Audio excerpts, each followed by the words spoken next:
तुमने इज्जत की बात करी है ना, तो अब रोज अपनी भी इज्जत के टुकड़े टुकड़े होते हुए देखना, क्योंकि तुम्हारे घर की इज्जत का भी पता चलता है ना। एक बार अपने घर की इज्जतों में भी तो ध्यान दे लिया करो कि तुम्हारे घर में कौन कौन आता है, तुम्हारे घर में कौन फर्नीचर देने आता है, तुम्हारे घर में अलमारियां रखने कौन आता है, तुम्हारे घर में बेड रखने कौन आता है, आए दिन तुम्हारे घर में कौन कुर्सी में पीछे बैठा रहता है। एक बार अपने घर में भी तो देख लिया करो। अपने घर के तो दरवाजे पे तुम अभी तक घुसे नहीं हो।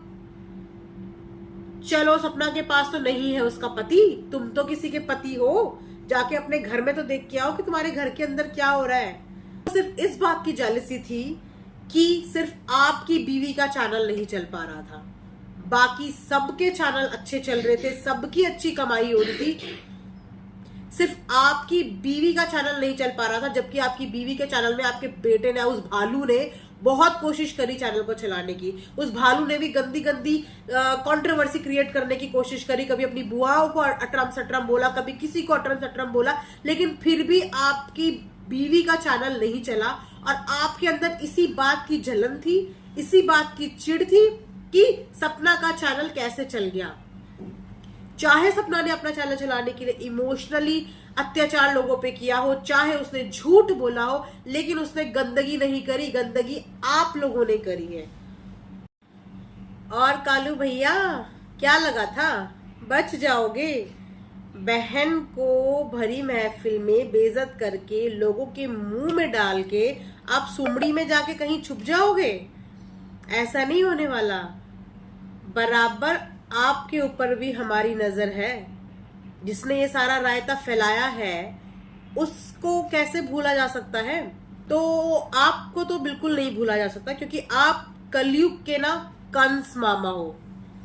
कंस मामा, जिसने मामा शब्द का मान तक नहीं रखा। मामा शब्द में ही माँ माँ 2 बार आता है, आप समझते हो मामा शब्द का अर्थ क्या होता है?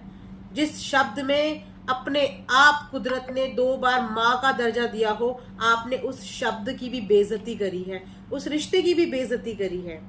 मैं सपना की सपोर्टर नहीं हूँ, बहुत सारी चीजें मुझे भी सपना की पसंद नहीं आती, करती है वो इमोशनल कार्ड प्ले, लेकिन किसी औरत के कैरेक्टर पे या किसी की बच्चे पे बात करने की चीज को मैं कभी भी सपोर्ट नहीं करूंगी।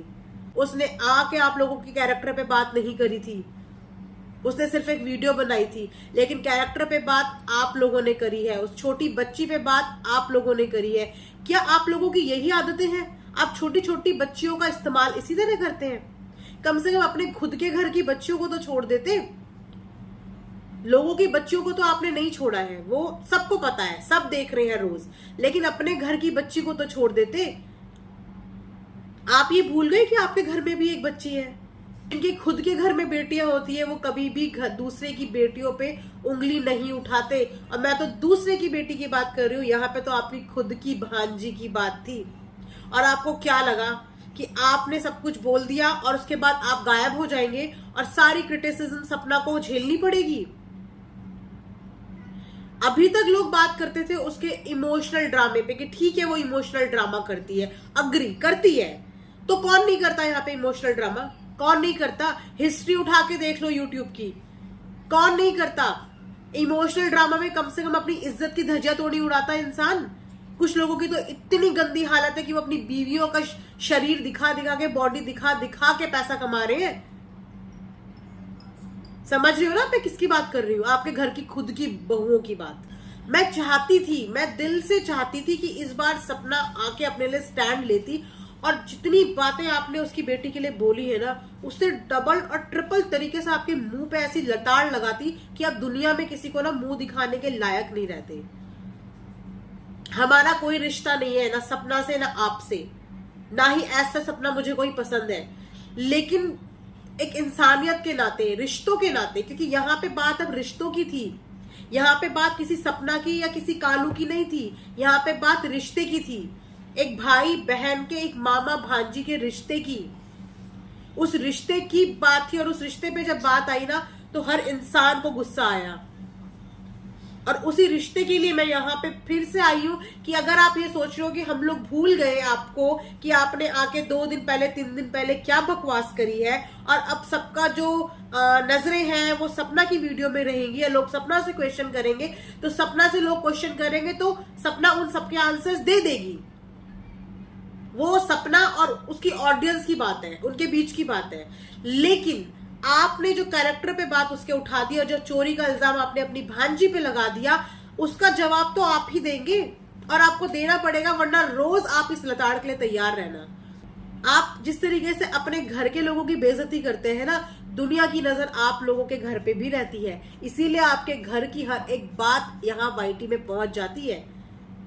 तो आप लोग खुद अपनी इज्जतों का ध्यान रखो कि तुम लोगों की इज्जत क्या है, क्या जिस सोसाइटी में तुम रहते हो उस सोसाइटी में तुम लोगों की क्या इज्जत है।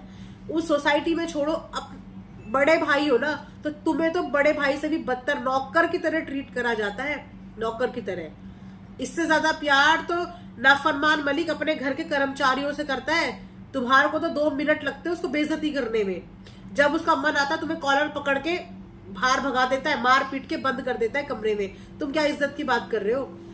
दाढ़ी के बाल सफेद हो रहे हैं, 16-17 साल के लफंडर लड़कों की तरह कपड़े पहन के घूम रहे हो और सोच रहे हो मैं बहुत कूल लग रहा हूँ। लड़कियों के साथ छिछोड़ा गर्दी करने से, अपनी बेटी की उम्र की लड़कियां वहां घर में बिठाई हैं, उनके साथ रील बनाने से, उनके हेयर स्टाइल बनाने से, उनके साथ गप्पे शप्पे मार के आवारागर्दी करने से तुम्हारा भी तो कैरेक्टर समझ में आ रहा है कि तुम किस कैरेक्टर के हो।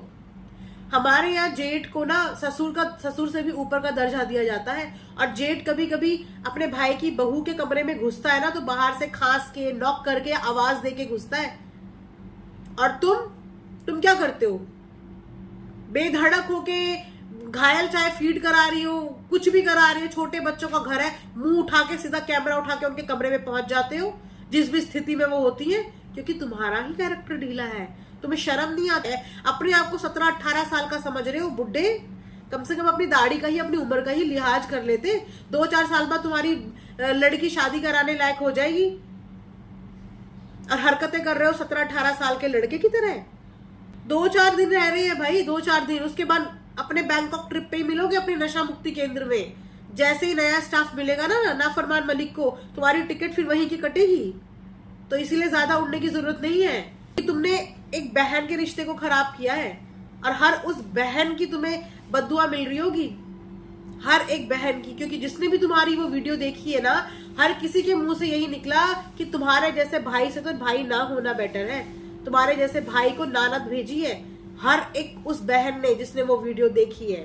तो फ्रेंड्स, यहीं पे मैं वीडियो एंड करती हूँ। मुझे गुस्सा तो इस पे बहुत है, मैं आपको बता नहीं सकती पर्सनली, बस मजबूर होते हैं हम कि हम कुछ कर नहीं सकते। लेकिन एक भाई बहन के रिश्ते पे मुझे गुस्सा है। मैं सपना की सपोर्टर नहीं हूँ, लेकिन जो बहन के लिए इसने बोल दिया है ना, एक भाई के मुंह से ये बात कभी भी शोभा नहीं देती जो इसने एक बहन के लिए बोल दिया है। तो उस बहन की रिश्ते की वजह से मुझे ना गुस्सा आ रहा है। तो मुझे जब जब मौका लगेगा ना, मैं इसके ऊपर जरूर रिएक्शन दूंगी, और मुझे जब जब मौका लगेगा ना, मैं भिगो भिगो के इसकी बेइज्जती जरूर करूंगी।